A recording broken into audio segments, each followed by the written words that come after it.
You have Bobby Pitton. Yeah, this hasn't been unmuted. Can you guys hear me? Yes, we can. Okay. So I don't know if my camera's working. I think that's on your end. If you want to put your camera on, that's fine. But I can just talk. But I can't touch. I think it's on your side. Are you sure? The host asked. That's what Okay. There we go. Okay. Sounds good. Hello, everybody. Thank you for having me. I've got some really interesting news to report, and I'm grateful for the senator. Tell us a little bit about yourself, and then what you're going to tell us. And we have limited time, so we'll need for you to get to the essence of it, Mr. Pitt. Absolutely. My name is Bobby Pitton. I'm from the suburbs of Chicago, Illinois. I have a background in finance, economics. I have my MBA from Northwestern School, Kellogg and Strategy, and I'm working on my financial engineering degree just as a side thing. I love math. I've traded billions of shares of stock over my career, and I love reverse engineering, how systems work in a nutshell. And so let's just jump right into it, if you don't mind, since, like you said, we're out of time. We're going to run out of time. So I went through, basically what I did is I went through Fulton County, and I looked at 6 other surrounding counties.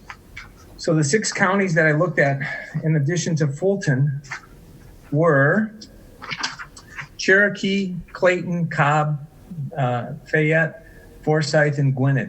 Now, they might not be exactly around it, but I wanted to just get a little bit of a sample of some counties that would be next to Fulton.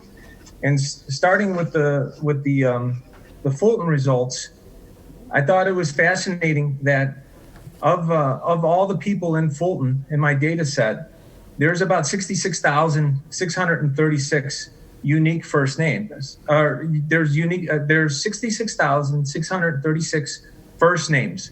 Of those names, 46,796 only have one instance of that first name. Now, on the last names, there's 105,558 last names, but 46,000 have only one instance. So 70% of all the names that are available for people in Fulton are unique. They have one instance of that first name, and 43% of the last names. Now, why is this significant, and why should every American be able to understand this concept? Nationwide, there's about 150,000 last names that account for about 90% of the U.S. population. 150,000 total last names are 90% of the country. So there's about one last name for every 2,000. There's about 2,000 people for every one of those most popular last names on average. Now, the ratio of first names to last names is about 30 to 1, 33 to 1 or so. So there's about 5,200 names that 90% of the people that you will come across in your life share. They're going to be one of those 5,200 names based on the statistics. I'm looking to get the whole data set for the country. I'd love to run a more accurate number, but this is just what I pulled off online. So you can see that right out of the gate, you have only 60,000 unique last names in Fulton with 20,000 first names. It's 3 to 1 ratio versus 33 to 1. So it's a really, really big problem. So now I just wanted to make sure, is this a fluke? Is this possible? Maybe the surrounding counties will account for some of this. Maybe there's a bunch of people. There's only one of that person in Fulton, but then they're going to be they have family in Cherokee, they have family in Cobb, they have family in somewhere else, right? So I decided to look at that, and what I found is the number of unique first names jumps up, which is counterintuitive. The larger the sample size, the number of names should not just skyrocket off of it, because you should more likely be running into other people that have a similar last name. Yeah. Well, Mr. Pitton, let me ask you a quick question. Can you jump to your conclusion, because I've got one more witness, and sure. I've got to. Here's the conclusion. Okay, right now you have a situation where the number of people with unique first names and the number of people with unique last names is so out of kilter that the only explanation could be that these are fake people. So what I wrote up, and I'll read it out, and then and this should hopefully sum it up, depending on how much time you have, is Georgia's complete mismatch in over the number of unique instances of first names, the overabundance of unique instances of last name, and the number of people in the first name category that kind of skews it, the last name category that skews it.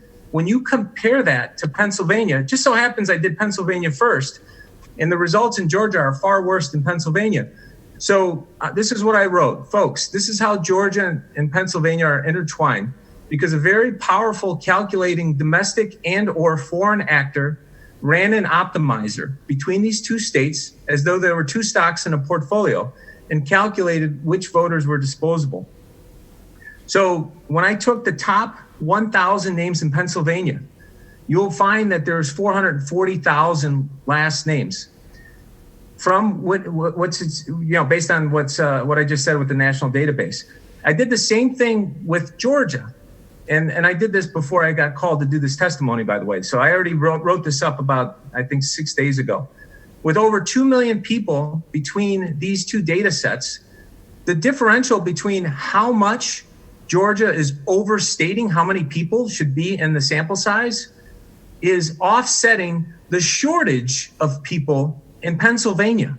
There's a shortage of 440,000 people that should exist in Pennsylvania, and there's an overage of 428,000 people in Georgia. So literally less than 12,000, 0.6% on over 2 million records. And it gets even better than that. When you run the correlation between the last names in Pennsylvania and the same last names in Georgia, the same ones, like literally looking at Smiths, looking at Williams, et cetera, you have a negative 42% correlation. And I think the reason it isn't higher is there's some people with last names that didn't make the top 1,000 names in Georgia. But if you adjusted for that, I'm sure the correlation would shoot up. There is no doubt in my mind that based on the evidence, Stacey Abrams, if she was involved with this, because she says she's taking credit for this election, she needs to be arrested for probable cause. Your Secretary of State should be arrested for probable cause. Anybody can pull this data back down for the state of Georgia and run the analysis themselves. I will tweet exactly how to do it. You can set it up in Excel. If you have a computer with Excel, I will show you the instructions. You can do these counts yourself, and you can see for yourself that it makes no sense that basically 1 out of every 2 people in Fulton that have a particular name, that 1 out of every 2 that you have is only one other person. There's no other person in Fulton. When you run into somebody that has that name, it makes absolutely no sense. It's just mind-boggling that they were that lazy in creating this fraud. That's the only reason why I was able to catch this. I think that they were sloppy. The data is there, and I pulled up one last thing I want to mention. So I wanted to drill down and pull into one person's name. I have about to run out of time, and I've got one more person that's been on hold. Okay, can I give like 60 seconds? Can I just get 60 seconds, please? 30 seconds. So, okay, Williams. I ran, there's 2 years. Williams in Fulton County, age 25, 26, and age 28 to 29, somewhere in there. All of a sudden, there's 160 of them that showed up, and there's 205 of them that showed up at 29. All the other ages around them were only one person, both directions. But those 2 age groups, a huge pocket showed up. I looked at those people, and would you believe that the first names of those people that just randomly showed up with the last names Williams, which I said is overstated by at least 2 times what it should be based on national statistics, was 45%. 45% of 300 plus people had a unique name from a subgroup of that name. And the same analysis applies on all these other last names as well. It proves my point that these people were manufactured, thrown back in time, and their identities are false. And we need the feds and the Justice Department to investigate this. I copy people on Twitter with the Justice Department, and I hope Ezra Cohen hears this message, and the President of the United States hears this message. Arrests need to be made. This is absolutely disgusting and outrageous. Thank you, Mr. Pitton, for your Anybody could prove it. I could show them how to prove it in an afternoon. You don't need 3 days. Okay. I'll show you in 2 hours. We've got to go. Thank you for your time. Thank you. All right, now we'll go to Linda McLaughlin.